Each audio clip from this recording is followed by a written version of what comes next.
इसका कुछ होना नहीं है, क्योंकि ऑनरेबल सुप्रीम कोर्ट ने पहले से ही गवर्नमेंट को फ्री कर दिया और कह दिया है कि आप अपने रिसोर्सेज से भर्ती कर सकते हो। इसलिए 60 एंड 65 यूनिवर्सल ट्रूथ है। ओके, इसको प्लीज़ शेयर करते रहिए, मैं बहुत बहुत धन्यवाद देता हूँ। इसको आप प्लीज़ आप लोग शेयर करते रहिए।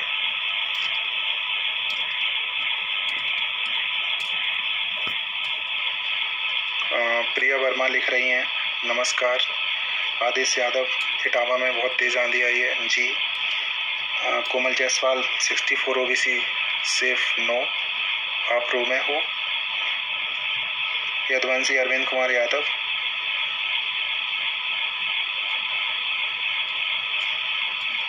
आई am fine and what about you. तो आप लोग अपने क्वेश्चंस पूछते रहिए, मैं सबका रिप्लाई देने की कोशिश करूँगा, क्योंकि एक्चुअली यहाँ पे नेटवर्क का बड़ा इशू हो रहा, तो इस चक्कर में मैं बहुत देर से कनेक्ट होने की कोशिश कर रहा था, नहीं हो पाया कनेक्ट। तो आप लोग अपने क्वेश्चन पूछिए, ठीक है। अभी मैं सो रहा था, तो सोते सोते ध्यान आया कि मैम ने टाइम दिया था, तो वाइफ तन्वी का मुझे ऑर्डर तो मानना पड़ता है, तो फिर मैं एकदम उठा और आप लोगों के सामने वीडियो लाइव आ गया। अच्छा, अब आप लोग अपने क्वेश्चंस पूछिए और मैं सारे क्वेश्चंस रिप्लाई देने का काम करूंगा, ठीक है। अर्चना यादव, नमस्ते सर। नमस्ते एस के यादव। देखो, सबसे पहले मैं आप लोगों को ये बताना चाहूँगा कि आप लोगों को पता चला होगा कि अर्जेंसी मैटर लग गया है माननीय ऑनरेबल सुप्रीम कोर्ट से। अर्जेंसी में एक पिटीशन फाइल हुई है, रिट फाइल हुई है। तो मैं आपको ये बताना चाह रहा हूँ, आपको उससे बिल्कुल भी कतई घबराने की ज़रूरत नहीं है। 69,000 वैकेंसी में कोई स्टे नहीं होने जा रहा। माननीय सुप्रीम कोर्ट ने बहुत पहले ही स्पष्ट तरीके से कह दिया, भैया सरकार से कह दिया कि आप जो आपके पास रिसोर्सेस हैं उनको आप बेस बना लो और इस भर्ती को पूरा कर दो। इसलिए पहले तो मैं स्पष्ट कर देना चाहता हूँ, 40-45 वाले जितने भी शिक्षा मित्र हैं वो इन लोगों के चंदा चोरों के बहकावे में ना आए। आप लोगों के खिलाफ ही ऑर्डर आया है और आप लोगों को क्वालिटी के आधार पर ही माननीय सुप्रीम कोर्ट ने 2017 में जुलाई में बाहर किया था। तो आपको इसमें कोई नहीं ले रहा भीतर, ठीक है। आपसे जो पैसा है उसको ऐठा जा रहा है और आप लोगों को बरगलाया जा रहा है पूरी तरह से। तो अब आप लोग समझदार हो, बाकी आपकी इच्छा है, इससे ज़्यादा मैं कुछ कह नहीं सकता हूँ, ठीक है। तो अर्जेंसी मैटर से आप लोग बिल्कुल खिसियाएं नहीं, और अर्जेंसी मैटर में कुछ होना भी नहीं है। ज़्यादा से ज़्यादा बस कुछ लोगों के पास जो पैसे रखे थे या कुछ लोगों के पास गेहूं थोड़े ज़्यादा हो गए थे, उन्होंने गेहूं 1-2 क्विंटल बेच दिए हैं और एक तथाकथित भर्ती विरोधी व्यक्ति के अकाउंट में डाल दिए हैं, और वो आप लोगों को पागल बनाने का काम कर रहा है। मैं आप लोगों को स्पष्ट कह देना चाहता हूँ, जिसने ये भी अर्जेंसी डाली है, ठीक है, वो इसमें पास आउट है, उसका सिलेक्शन हो जाएगा। वो सब लोगों को पागल बना रहा है, 40 एंड 45% वालों को। देखो, सरकार के पास डबल क्वांटिटी में 1.5 लाख लोग हैं, 60 एंड 65 वाले 1.5 लाख लोग हैं। सरकार ने अपने वहाँ पर पूरा पक्ष रखा था और ऑनरेबल सुप्रीम कोर्ट ने भी कहा ठीक है, आप अपने रिसोर्सेज से भर्ती करिए। दूसरी बात ये है, सरकार से केवल लिस्ट मांगी थी ऑनरेबल सुप्रीम कोर्ट ने। उन्होंने कहा था हमें रोल नंबर प्रोवाइड कराइए, हमें ये बताइए 40 एंड 45% के शिक्षा मित्र टोटल हैं कितने, समझ रहे हो। तो आप लोग बेकार में ये सब फालतू की चीज़ें अपने आप से दिमाग लगा लोगे तो ये सब हो जाएगा क्या।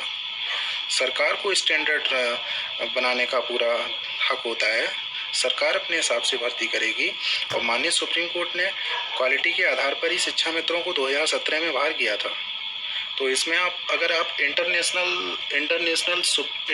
कोर्ट भी चले जाते हो और तो भी इसमें कुछ होना, हर कोई चाहता है कि क्वालिटी लोगों की भर्ती हो। अब मैं आप लोगों के क्वेश्चंस लूँगा, अर्जेंसी का कोई मैटर नहीं है। अच्छा, आंसर की का बड़ा मैटर चल रहा है। आंसर की का आप लोग इसलिए पूछ रहे हो क्योंकि कई लोग 1 नंबर 2 नंबर 3 नंबर 4 नंबर से भी फेल हो गए हैं, 5 नंबर से भी फेल हो गए हैं। तो ऐसे लोगों से मैं स्पष्ट कह सकता हूँ कि PNP आपका एक भी नंबर बढ़ाने नहीं जा रही। लोगों ने अपना जो पेपर था मुझे ईमेल पर सेंड किया, मुझे व्हाट्सएप पर भी किया, और मैंने जब PDF फाइल ओपन करके देखा तो क्वेश्चन पेपर इतना इजी है और उसके सारे क्वेश्चन सही हैं। जो 3-4 क्वेश्चंस पे जो आपका लफड़ा उठा है वो पीएनपी ने जो उनका आंसर दिया है वो बिल्कुल सही है, समझ रहे हो। तो मुझे तो नहीं लगता नहीं कि आप लोगों का कोई भी नंबर बढ़ने जा रहा है। अब आप लोग फालतू में अगर चंदा चोरों को पैसा दे देते हो तो दे दो, भर्ती को कोई नहीं रोक रहा। 6 जून तक सभी को अपॉइंटमेंट लेटर्स मिल जाएंगे, ठीक है।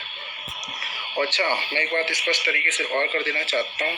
कुछ लोग ये कह रहे हैं कि सर ये बताइए भर्ती रुकेगी क्या? नहीं रुकेगी। 6 जून को सबको लेटर मिल जाएंगे।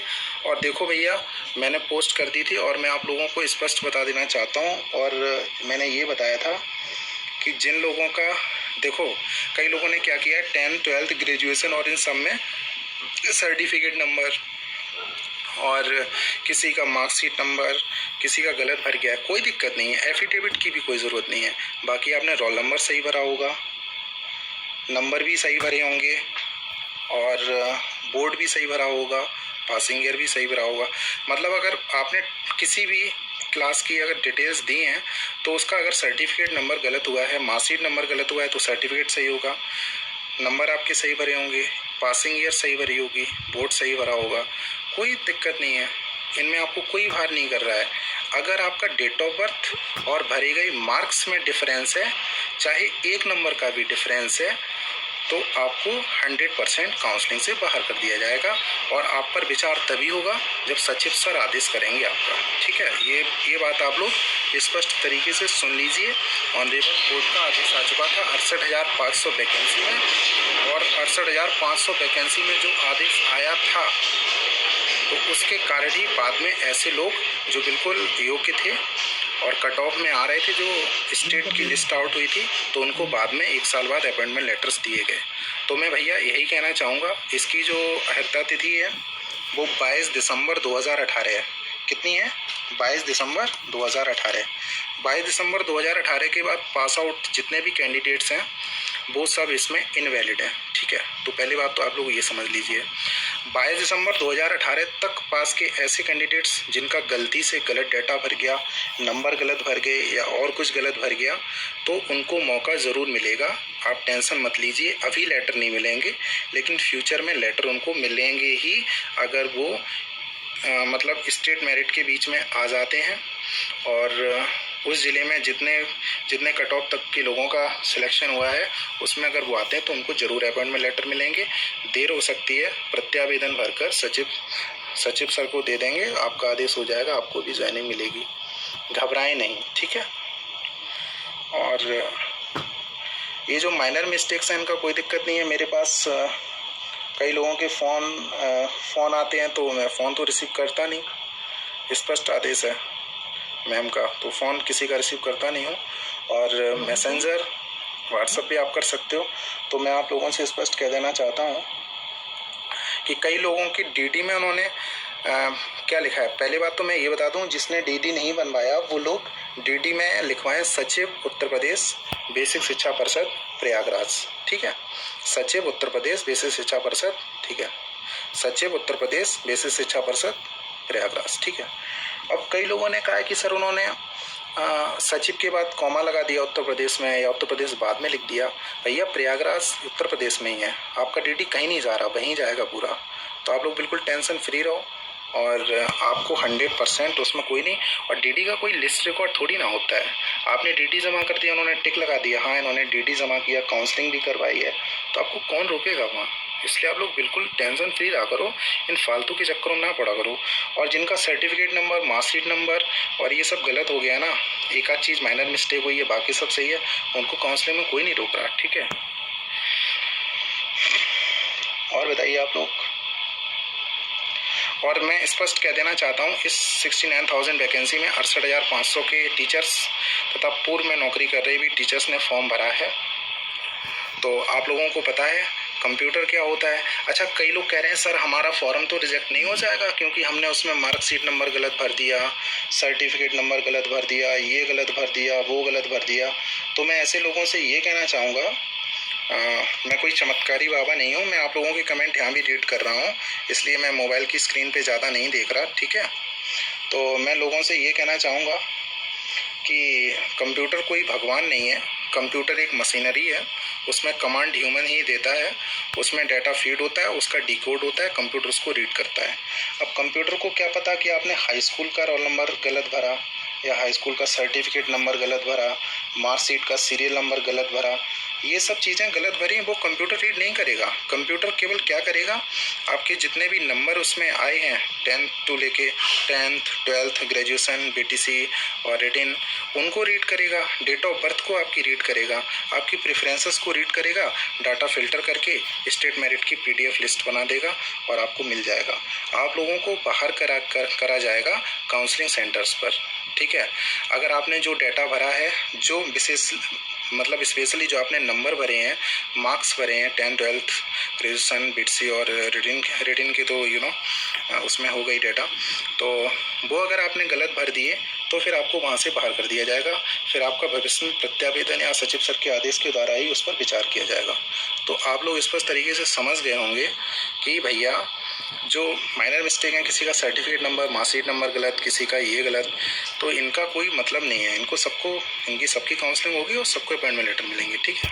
केवल दिक्कत किनको होने जा रही है, केवल दिक्कत उन लोगों को होने जा रही है जिनका डेट ऑफ बर्थ गलत भरा है और मार्क्स डिटेल गलत भरी है, और किसी को दिक्कत नहीं होने जा रही है। आप लोग स्पष्ट तरीके से समझ लो, ठीक है।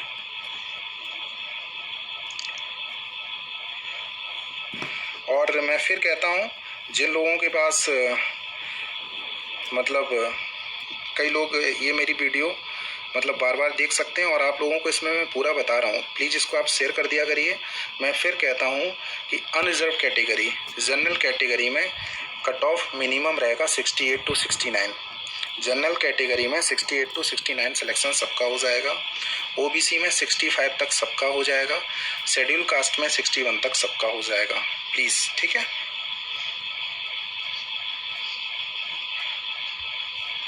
एक्चुअली इसमें लोग क्वेश्चन पूछ रहे हैं बीएड का, उसका एनसीटी का क्या चक्कर है। एक्चुअली एनसीटी एक लेटर देती है, एनसीटी अप्रूव्ड कॉलेजेस होते हैं, तो बीएड के वो आप अपना इंटरनेट से डाउनलोड कर सकते हैं या कॉलेज से मंगा सकते हैं ईमेल के माध्यम से, और आप वहाँ पे सबमिट कर सकते हैं, उसका कोई इशू नहीं है। बीटीसी को एनसीटी सर्टिफाइड कॉपी नहीं चाहिए क्योंकि आपका PNP है संस्था, ठीक है, इंस्टीट्यूशन। और आप लोग अपने क्वेश्चन पूछिए। कास्ट सर्टिफिकेट की डेट को लेकर क्लियर करें प्लीज़। देखो भैया, कास्ट सर्टिफिकेट की डेट का कोई मीनिंग नहीं है। कास्ट सर्टिफिकेट एक्चुअली इसलिए देखा जाता है कि आप इस कास्ट के हैं या नहीं है, आप OBC SC हैं या नहीं है। कास्ट सर्टिफिकेट केवल उस केस में मैटर करता है OBC के लिए। OBC में कास्ट सर्टिफिकेट केवल तब मैटर करता है अगर आपकी फैमिली की इनकम 8 लाख रुपए से ज़्यादा है, तो आपको OBC का फ़ायदा नहीं मिलता है, समझ रहे हो। इसलिए OBC सर्टिफिकेट आपका कम से कम 3 साल से ज़्यादा पुराना नहीं हो, इसलिए देखा जाता है। तो बस ये होता है। और फोटो आइडेंटिटी की बात करते हैं, कई लोगों ने क्या किया है, फोटो आइडेंटिटी में पैन कार्ड लगा दिया, वोटर कार्ड लगा दिया, सब कुछ मतलब डोमिसाइल लगा दिया। डोमिसाइल बस 5 साल से पुराना ना हो, बाकी सब कितना भी पुराना हो। मान लीजिए आपने वोटर कार्ड लगाया, वोटर कार्ड जब आप 18-19 के हो गए हो, आपने बनवा लिया होगा। अब आप हो गए हो 50, मतलब मैं ऐसे कह रहा था, अब आप हो गए 18 साल से ऊपर, 25 के हो गए, 30 के हो गए, 35 के हो गए, 40 के हो गए, 45 के हो गए, तो आपका भाई मान्य करेगा। फोटो आइडेंटिटी है ना वो, उसमें केवल ये देखा जाता है फर्जी तो नहीं हो, ठीक है। अगर उसमें वोटर कार्ड में आपका डेट ऑफ बर्थ गलत मेंशन है तो उसका कोई मीनिंग नहीं है, क्योंकि वोटर कार्ड पर स्पष्ट तरीके से पीछे लिखा हुआ होता है कि वोटर कार्ड पे पड़ी हुई डेट ऑफ बर्थ को किसी भी डॉक्यूमेंट से रिलेट ना किया जाए, ठीक है। तो वो तो केवल फोटो आइडेंटिटी हो गई। लवकुश गुप्ता पूछ रहे हैं, भैया क्या लिखित परीक्षा का प्रमाण पत्र लगेगा? उन लोगों के पास पूरा डाटा है, आप लोगों को देने की कोई ज़रूरत नहीं है, ठीक है। ज़्यादा से ज़्यादा आप अपना इंटरनेट का कॉपी निकाल लो।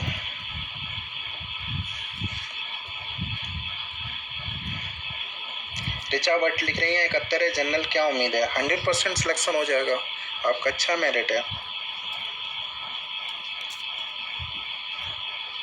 इनको क्वांटल पूछ रहे कि 68,500 वाले जो इसमें अप्लाई किए हैं उनका फॉर्म स्वतः रिजेक्ट होकर आ सकता है? ऐसा कैसे हो सकता है? कंप्यूटर को ये भगवान है क्या, या कंप्यूटर को मेरी तरह सिद्धि प्राप्त हो गई है? कंप्यूटर को YS यादव की तरह सिद्धि प्राप्त नहीं हुई है। एक्चुअली कुछ लोग लिखते हैं तो मैं मजाक के वे में कह रहा हूँ, ऐसा कुछ नहीं। और आप लोग बिल्कुल टेंशन फ्री रहिए। कंप्यूटर को जो डाटा आपने दे दिया है, कंप्यूटर किसी को बाहर नहीं करने जा रहा है। कंप्यूटर टॉप 69,000 कैंडिडेट्स को कैटेगरी वाइज सेलेक्ट कर लेगा और उनको जिला अलॉट कर देगा आपकी प्रेफरेंसेस के हिसाब से। आपको हटाने और ना हटाने का काम करेगा पूरा काउंसलिंग सेंटर, ठीक है? इतना समझ लो आप। और प्लीज़ सभी लोग जो लोगों ने एफिडेविट नहीं बनवाए वो एफिडेविट बनवा लें। तहसील में जाएं, एफिडेविट बनवाएं और बेसिक शिक्षा अधिकारी के फेवर में बनेगा। जिला आपको पता नहीं है वैसे, अब तो 1 तारीख को ही आप लोग बनवाएं। जिला वाला कॉलम खाली छोड़ दें या आपको जिला पता चली जाएगा 31 को, तो फिर आप भर के उसको बनवाएं, ठीक है?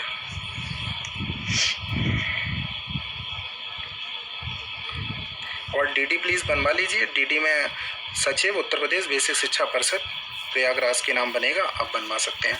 अच्छा, आप किसी को भी कोई भी क्वेश्चन पूछना हो आप लिखते जाओ और मैं आपके सारे ये कमेंट्स पढ़ रहा हूँ, यहाँ रीड कर रहा हूँ, तो कोई दिक्कत नहीं है। और प्लीज़ इसको शेयर करते रहिए जिससे कि ज़्यादा से ज़्यादा लोगों को पूरा पता चल सके और बिल्कुल टेंशन फ्री रहें। अब इतने लोग जुड़े हैं तो फिर मैं कहना चाहूँगा, अर्जेंसी का कोई मीनिंग नहीं है। शिक्षा मित्र फिर से गए हैं माननीय सुप्रीम कोर्ट ने क्वालिटी के आधार पर इनको बाहर किया था। सरकार को फ्री कर दिया है। सरकार के पास रिसोर्सेस हैं, 1.5 लाख की संख्या में रिसोर्सेस हैं, 60 और 65 वाले। सरकार कभी कट ऑफ नहीं गिरा सकती और सरकार को पूरी तरह फ्री कर दिया है। पूरी तरह से कोई मतलब नहीं है। केवल ऐसे लोग कुछ भोले वाले शिक्षा मित्रों को और 40-45 वाले लड़कों को पागल बना रहे हैं और आप लोग पागल बनते जा रहे हो, आप लोग पैसे देते जा रहे हो। और वैसे भी मैं आप लोगों को कह सकता हूँ कि सर्विस मैटर जितने भी होते हैं वो सरकार के फेवर के होते हैं। आप बता दीजिए, माननीय हाईकोर्ट ने कितनी बार आदेश दिया कि 4000 उर्दू भर्ती कर दीजिए, कोई भर्ती नहीं हुई और होनी भी नहीं चाहिए।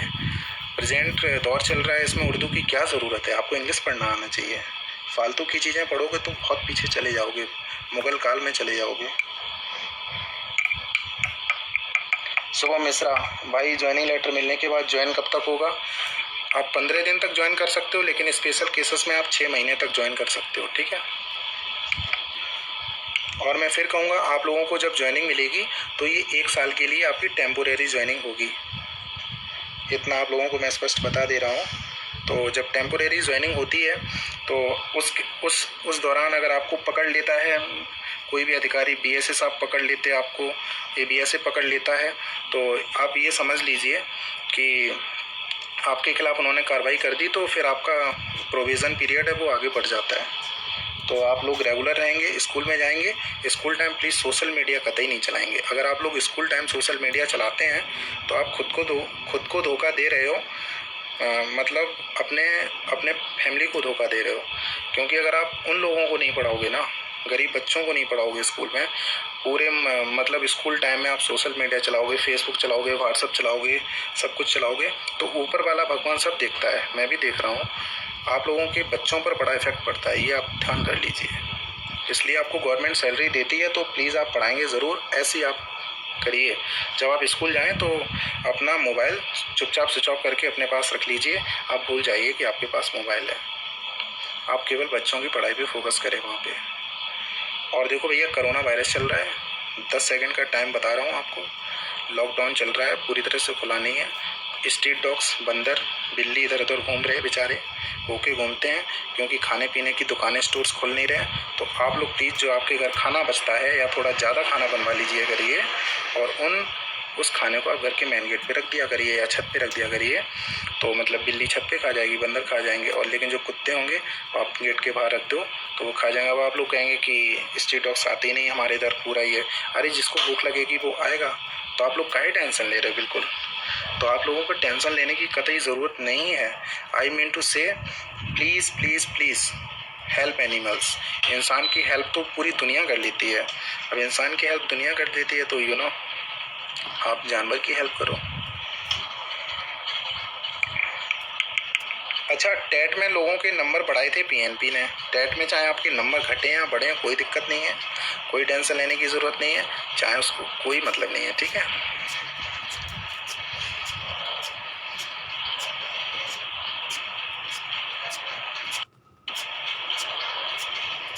संध्या विशाल, जनरल कट ऑफ, मैं कट ऑफ बता दे रहा हूँ। जनरल में 68 to 69 मिनिमम कट ऑफ रहेगा। मैं स्पष्ट तरीके से बता देता हूँ, जनरल में जिसका कट ऑफ 68 to 69 उनका सबका हो जाएगा, ओबीसी में 65 तक सबका हो जाएगा और एससी में 61 तक सबका हो जाएगा, ठीक है। और प्लीज़ आप लोग कमेंट करते रहते हो, इतने सारे लोग, मैं कई लोगों के नाम इसमें याद कर चुका हूँ, तो मुझे याद रहता है। आप लोग एक क्वेश्चन बार बार पूछोगे तो मेरा रिप्लाई भी तो सेम रहेगा ना, क्वेश्चन रिप्लाई बदलेगा थोड़ी ना। और जो भी आपका डिमांड ड्राफ्ट होगा वो नेशनलाइज बैंक का होना चाहिए, राष्ट्रीयकृत बैंकों का होना चाहिए, प्राइवेट बैंकों का डिमांड ड्राफ्ट आपका नहीं चलेगा। ओके, सूचना समाप्त। अब एरा सर, एससी में पास बीटीसी अभ्यर्थियों की संख्या क्या होगी? ये तो मेरे पास गूगल सर्वे पड़ा हुआ है, उसमें मैं आपको पूरा डिटेल भेज दूंगा। एक्चुअली ये जो मैं कट ऑफ बता रहा हूँ, जनरल में 68 to 69, ओबीसी में 65, एससी में 61, एक्चुअली हमने एक सर्वे करवाया था गूगल फॉरम के द्वारा। हमने लिंक प्रोवाइड कराया था, 54,000 लोगों ने उसमें पार्टिसिपेट करा था। पूरा जो डाटा निकल के आया उसको हमने बेस बना दिया, तो उसमें जनरल 68 to 69, ओबीसी 65 और शेड्यूल कास्ट का 61 रहा। तो यही रहना है, और यूट्यूबर्स के चक्कर में मत पड़ो, उन लोगों को कुछ आता वाता है नहीं, वो आप लोग फालतू बनाते, वो अपने लोग व्यूअर्स बढ़ाते हैं, वो आप लोगों के बीच इतना र्यूमर्स फैला देंगे ना कि भैया ये हो जाएगा, वो हो जाएगा, आपका नहीं होगा सिलेक्शन। तो आप लोग घबरा के देखते उनके यूट्यूब चैनल, उनको सब्सक्राइब करते, तो फिर ये आप लोगों को लूटने का काम करते। तो प्लीज़ आप इन लोगों से बचे रहिए, और मैं ऐसी उम्मीद करता हूं कि आप इन लोगों से बचे ज़रूर रहेंगे। और प्लीज़ वीडियो को ज़्यादा से ज़्यादा शेयर कर दीजिए। मैं अनलिमिटेड टाइम तक रहने वाला हूं वीडियो लाइव, ठीक है। तो आप लोग अपने क्वेश्चंस पूछते रहिए, मैं क्वेश्चंस बताता रहूँगा, ठीक है। Okay, 1 minute.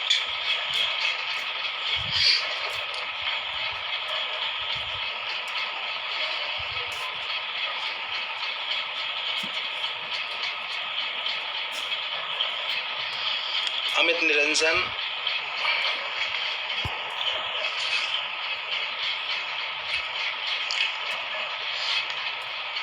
दीपक यादव, अनु तिवारी, अमित निरंजन, सुभाष, अभय राव, एस के यादव, देखो जिनका सिलेक्शन होगा केवल उन्हीं की लिस्ट पड़ेगी, ठीक है। तो आप लोग बिल्कुल टेंशन फ्री रहिए। और